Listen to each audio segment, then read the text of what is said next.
향정신성 식욕 억제제와 비향정신성 식욕 억제제로 크게 나누어 볼 수 있고요. 정신과 기준으로 DEA 클래스가 있어요. 비만 치료를 목적으로 사용해야 된다고 이야기하고 있고요. 심장병 등의 문제를 일으킬 수 있기 때문에 2종 이상 병용 금기도 철저히 지키셔야 돼요.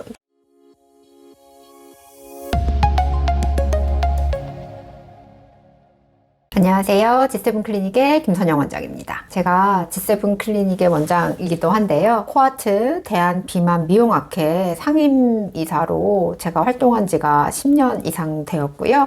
약물분과에서 일하고 있어서 의사선생님들을 상대로 강의도 많이 했고 지금도 하고 있습니다. 그래서 오늘은 여러분들께 식욕 억제제 이런 약물에 대해서 조금 말씀드려보도록 하겠습니다. 단기간 쓸 수 있는 향정신성 식욕 억제제는 처방 가이드라인이 따로 있고 규제도 있거든요. 그래서 그 부분을 오늘 설명드려보도록 하겠습니다. 식욕 억제제가 크게 향정신성 식욕 억제제와 비향정신성 식욕 억제제로 크게 나누어 볼 수 있고요. 이런 비향정신성 식욕 억제제 같은 경우는 기간에 그렇게 제한이 있거나 이런 게 없어서 조금 넉넉하게 긴 기간 동안 쓸 수 있는 약물이고 대표적으로 싹센다, 컨트라부 이런 약물이 되겠습니다. 그에 반해서 이런 향정신성 식욕 억제제는 제한이 좀 있는 약물이에요. 단기간만 쓸 수 있는 향정신성 식욕 억제제가 있고 장기간 쓸 수 있는 향정신성 식욕 억제제가 있습니다. 오늘은 주로 단기간만 사용 승인난 약물에 대해서 알아보도록 하겠습니다. 어떤 게 향정신성 의약품인지 알아보는 게 좋을 것 같아요. 향정신성 식욕 억제제를 줄여서 향정이라고 부르기도 하거든요. 이런 향정 약물은 어떻게 그러면은 구분이 되는 거냐면 정신과 기준으로 DEA 클래스가 있어요. 그래서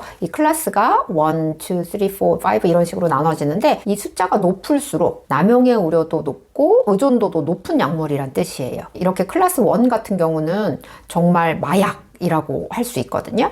그래서 클래스 2 정도부터 이제 실제 약물로 의사의 처방이 쓰면 쓸 수 있는 약물군이 되겠고요. 대표적으로는 마약성 강한 진통제들이 여기에 속하게 되겠습니다. 오늘 주로 말씀드릴 향정신성 식욕 억제제는 그거보다는 조금 낮은 단계인 클래스 3, 클래스 4에 해당하는 약물이 많이 있어요. 예를 들어서 뭐 제니칼, 올리스테트 이런 거 많이 알고 계시는 지방 흡수 차단제 같은 경우는 아예 이런 클래스에 해당하지 않기 때문에 향정신성 의약품 자체가 아니고요. 벨빅 같은 경우는 클래스 4에 해당했는데 이 약물은 지금 쓰는 약물이 아니니까 나가셔도 되실 것 같고, 퀴시미아 같은 게 아까 잠깐 언급했던 것처럼 조금 장기적으로, 여기 보시면 FDA 승인이 처음부터 장기적으로 나서 오랜 기간 쓸 수 있는 대신 그래도 클래스 4에 해당하는 향정신성 의약품에 속하는 약물이 있고요. 오늘 주로 말씀드릴 단기 향정, 단기간만 승인 나서 쓸 수 있는 향정신성 의약품인 식욕 억제제는 대표적으로 펜터민, 펜디메트라진이 있는데 이런 약물들은 보시는 것처럼 1959년도에 단기간만 쓸 수 있도록 승인이 나 있는 약물이고요.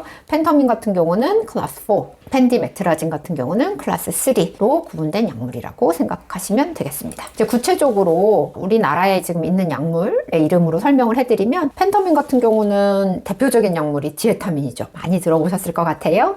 지에타민, 프리민, 페스틴, 펜트민, 아즈펙스, 휴터민, 또 판베시 서방염 캡슐까지 이런 다양한 이름을 가진 상품명으로 실제로 처방받으실 수 있는 약물이고요. 펜디메트라진도 사실은 많이 처방되고 있는 약물이죠. 실제 약물 이름으로는 푸링, 펜디신, 펜디아트라진 이런 약물은 펜디메트라진이라는 성분에 해당하는 약물이다. 이렇게 아시면 되겠습니다. 향정신성 의약품은 식품의약청 관리처 중에서 마약관리과에서 안전사용 기준이라는 것을 마련해서 이 가이드라인이 있어요. 그래서 오늘 이 가이드라인 아까 말씀드린다고 한 거거든요. 한번 살펴볼게요. 실제로는 마약류에 속하는 향정신성 식욕 억제제는 비만 치료를 목적으로 사용해야 된다고 이야기하고 있고요. 왜냐하면 이런 향정신성 의약품은 처음에 말씀드린 것처럼 남용이라든가 의존 가능성이 항상 있기 때문에 의사 선생님들의 직접적인 처방을 받아서 사용을 하셔야 되는 약물이고요. 펜터민, 펜디메트라진, 디에틸피로피온, 마진돌 같은 거는 꼭 허가 용량 안에서 쓰셔야 되고, 한 번에 처방할 수 있는 최대 기간은 4주, 30일도 아니고요. 딱 28일이 되겠습니다. 처방할 수 있는 정말 최대 기준이 3개월이에요. 꼭 3개월 이내로만 처방해야 된다고 안전 사용 기준에 나와 있는 거 아실 수 있습니다. 이런 마약류 식욕 억제제는 다른 마약류 식욕 억제제랑 병용 처방되지 않아요. 펜터민하고 펜디메트라진을 같이 처방하는 거 되지 않고요.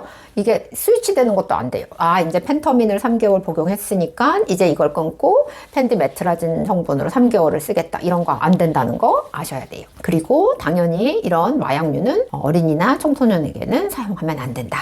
이렇게 밝히고 있습니다. 그럼 이제 아까 권고 용량 안에서 써야 된다고 했으니까 그 부분 알아볼까요? 기본적으로 펜터민은 하루 권장하는 게 최대 37.5mg라고 기억해 주시면 돼요. 기본적으로 디에타민 이런 알약이 반으로 이렇게 분할선이 있긴 하지만 기본 용량은 37.5mg가 되고요.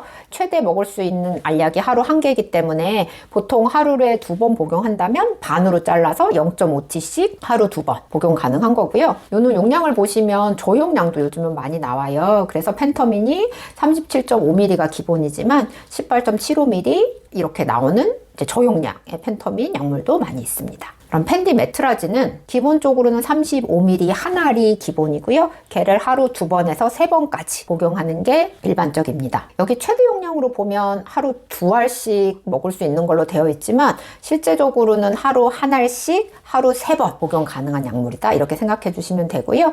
펜디메트라진도 기본 35mg 외에 저용량인 17.5mg 용량이 나오고 있는 거 아시면 좋을 것 같아요. 기본적으로 만 16세 이하 소아에서 처방이 안 되고 병용 처방되지 않고 용량도 적정 용량만 써야 되는 이유 중에 얘는 심장혈관에 영향을 줄 수 있어요. 그래서 오랜 기간 사용한다거나 아니면 너무 과량을 사용하면 심장병 등의 문제를 일으킬 수 있기 때문에 꼭 이 가이드라인을 지켜주셔야 되는 거고요. 임산부에서는 당연히 사용하는 것을 권하지 않고 있습니다. 예전처럼 그냥 커피도 뭐 하루 권장량은 400ml 정도 되지만 사실은 그거보다 더 드시는 분도 있고 이러는 것처럼 가이드라인 있고 그냥 뭐 조금 더 어겨도 되는 게 아니고요.